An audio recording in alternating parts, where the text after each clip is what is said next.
விஷால், ஸ்ரீதிவ்யா, சூரி, ராதா ரவி நடிப்புல மருது திரைப்படம் இன்னைக்கு உலகம் முழுவதும் வெளியாகுது. கொம்பன் புகழ் முத்தையா இயக்கி இருக்கிற இந்த படத்துக்கு இமான் இசையமைச்சிருக்காரு. வேற பெரிய படங்கள் எதுவும் வெளியாகலங்கிறது மருதுவோட பலத்தை அதிகரிச்சிருக்கு. அப்படி இருந்தாலும் தமிழ்நாட்டுல தேர்தல் பரபரப்பை மீறி இந்த படம் ரசிகர்களை ஈர்த்ததா அப்படிங்கறத பார்க்கலாம். படத்துல விஷாலோட பாட்டி என் பேரை நினைச்சா எந்த பதவியும் பிடிச்சிருவான் அப்படின்னு சொல்றாங்க. நடிகர் சங்க தேர்தலை சொல்றாங்களோ என்னமோ. படத்துல அஜித், விஜய், சூர்யான்னு பாரபட்சம் பார்க்காம வசனங்களை பயன்படுத்தி இருக்கிறது அப்பு சுட்டி காட்டியிருக்காரு. விஷால் நெஞ்சில புலி பச்சை குத்திருக்காரு. அது புலியா இல்ல பாயும் புலியா அப்படின்னு நட்ராஜ் ட்விட்டர்ல சொல்லியிருக்காரு.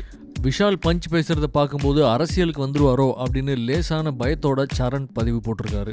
படத்துல தினக்கூலிக்கு வேலை பார்க்குற விஷால் அயன் பண்ண பிராண்ட் சட்டையா போடுறாரு அப்படின்னு விஷாலோட ட்ரெஸ்ஸிங் ஸ்டைல்ல குறை கண்டுபிடிச்சிருக்காரு ரைசா.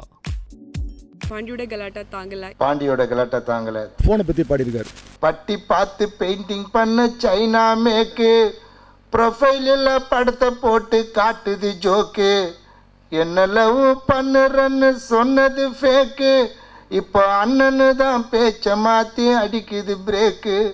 படமே ஒரு காமெடி சப்ஜெக்ட் ப்ளஸ் கொஞ்சம் சென்டிமெண்ட்லாம் ஆட் பண்ணியிருக்காங்க.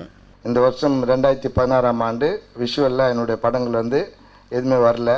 என் பாட்டை விட அவர் பாட்டு நல்லா சூப்பராக இருக்குது. நல்லா செம்மையாக கிராஃபிக்ஸ் பண்ணி எடுத்துக்கிறாங்க. என் பாட்டில் மட்டும் என்ன ஆட விட்டாங்க நேரடியாக. இது லவ் ஃபெயிலியர் சாங்கோ ஒயின் ஷாப் சாங்கெல்லாம் கிடையாது. ஒரு அட்வைஸ் சாங் மாதிரி இருக்கும். என்ன மாதிரி நிறைய குழந்தைங்க என் குழந்தை மாதிரி நிறைய குழந்தைங்க ஸ்கூலில் படிக்குது. கிட்டத்தட்ட 2500 குழந்தைங்க ஃபீஸ் கட்டணும் ஸ்கூலில்.